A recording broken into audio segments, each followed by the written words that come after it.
जय श्री कृष्ण। राधे राधे। आज हम कथा लेके आए हैं पंचमुखी हनुमान जी का कि आखिर पंचमुखी हनुमान जी का प्राकट्य हुआ कहाँ से, कब इन्होंने अपने पांचों रूप को धारण किया था।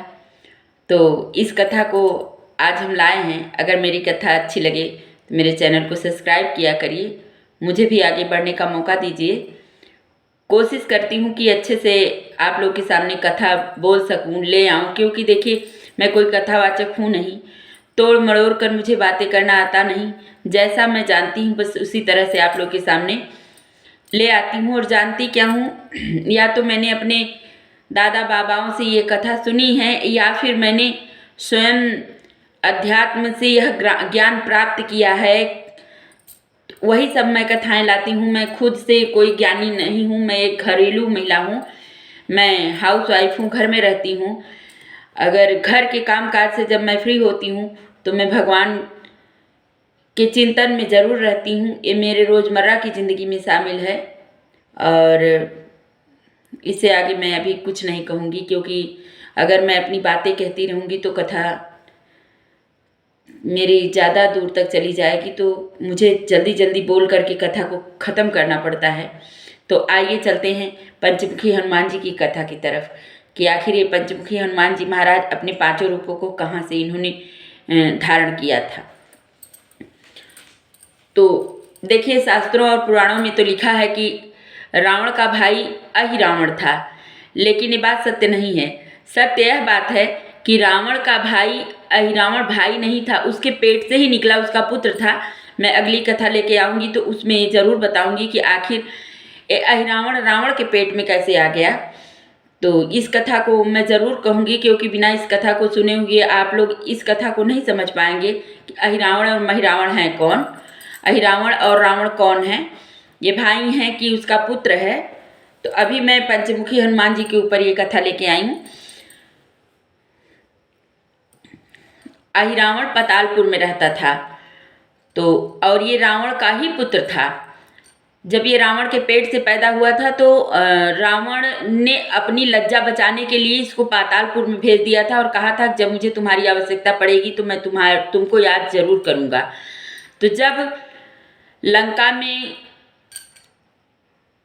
राम से युद्ध शुरू हुआ रावण का, तो जब रावण को लगा कि अब मैं परास्त हो जाऊंगा, मैं जान से जाऊंगा, तब उसने अहिरावण को पुकारा और अहिरावण आया और रात के अंधेरे में राम लक्ष्मण को चुरा ले गया।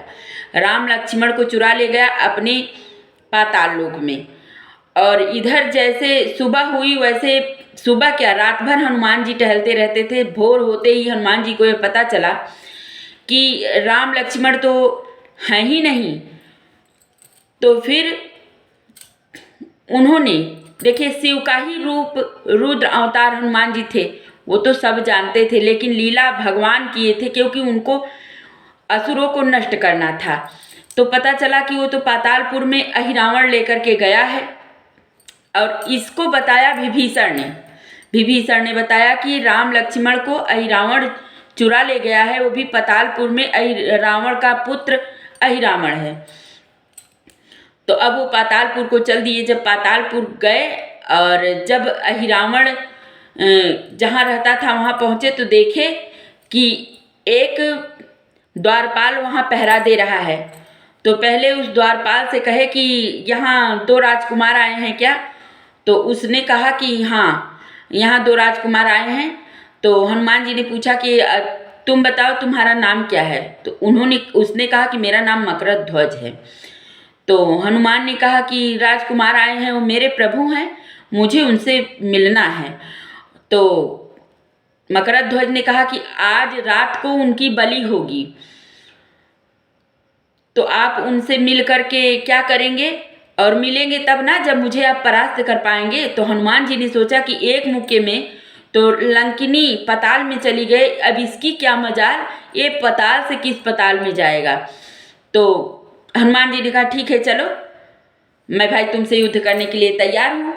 अब जितने जितने जैसे जैसे युद्ध, अब हनुमान जी उसको मुक्का मार रहे हैं, उसको कोई फर्क ही नहीं पड़ रहा है। जितनी जितनी मार हनुमान जी मार रहे हैं, जितनी जितनी युतियाँ हनुमान जी लगा करके उसके साथ युद्ध कर रहे हैं, वो भी किसी भी मामले में हनुमान जी से पीछे नहीं हटा।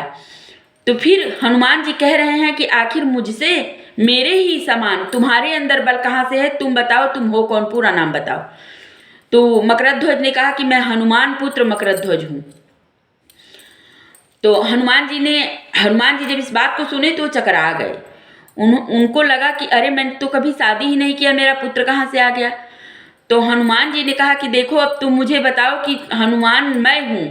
तो मकरध्वज ने कहा मुझे पता है कि आप हनुमान जी हैं, और मुझे यह भी पता है कि आप मुझसे मिलने आएंगे, क्योंकि मुझे भगवान शिव ने बताया है कि, और मेरी माँ ने भी बताया है कि आप मुझसे एक दिन मिलने ज़रूर आएंगे। जब मैं उससे आपके बारे में पूछता था तो मेरी माँ कहती थी कि आप स्वयं मुझसे मिलने आएंगे और मेरे ही समान आप बलशाली होंगे। जो तुम्हारे ही में, उसकी माँ ने कहा था मकरध्वज की कि जो तुम्हारे ही समान बलशाली होगा वही तुम्हारा पिता होगा, तुम इसको परख लेना। तो आज मैंने समझ लिया कि मेरे ही समान आप बलशाली हैं, तो आप ही मेरे पिता हैं, इसलिए मैं समझ गया कि आप हनुमान हैं। तो हनुमान जी ने उससे कहा कि अब ये बताओ कि मैं अपने प्रभु को छुड़ाऊं कैसे। तो मकरध्वज ने कहा कि आप ऐसे तो छुड़ा नहीं सकते और मुझे आप परास्त भी नहीं कर सकते, तो फिर मुझे आप बंदी बना दीजिए, लेकिन इससे पहले आप यह जान लीजिए कि आप मेरे पिता कैसे हैं। तो हनुमान जी ने बड़ी व्याकुलता से पूछा, हाँ बताओ कि तुम मेरे पुत्र कैसे। तो उसने कहा कि जब आप अपनी पूंछ की आग बुझाने के लिए समुद्र में छलांग लगाए थे तो वहीं आपका एक बूंद पसीना मेरी माँ के मुख में चला गया था, मछली के मुख में चला गया था, जिससे मैं उसके गर्भ में रह गया और मैं पैदा हुआ, इसलिए मेरा नाम मकरध्वज हुआ। और मेरी माँ ने मुझसे कहा था कि आप मुझसे मिलने ज़रूर आओगे, आपकी मदद मैं ही करूँगा। तो उसकी यह बात सुनकर हनुमान जी ने कहा ठीक है। तो उसको उन्होंने बंदी बना दिया। बंदी बनाने के बाद गए, लेकिन अब मैं अहिरावण को मारे कैसे, अहिरावण को सजा कैसे दें, मारे कैसे, उसको उसका अंत कैसे करें। तो उन्होंने मकरध्वज से वो सारी विधियां पूछी। तो मकरध्वज ने बताया कि 5 मुख का दीपक उसके कुल देवी के सामने जल रहा होगा, और जो एक ही बार में उस दीपक को बुझा देगा वही वो अहिरावण का अंत कर सकता है। हनुमान जी ने सोचा कि कैसे। तो उन्होंने कहा ठीक है। अब वो बंदी बनाकर चल दिए। अब देखे कि थाली में दीपक जल रहा है उसके कुलदेवी के सामने, और थाली में बढ़िया फूल माला सब जा रहा है। तो फूल में हनुमान जी बैठ गए।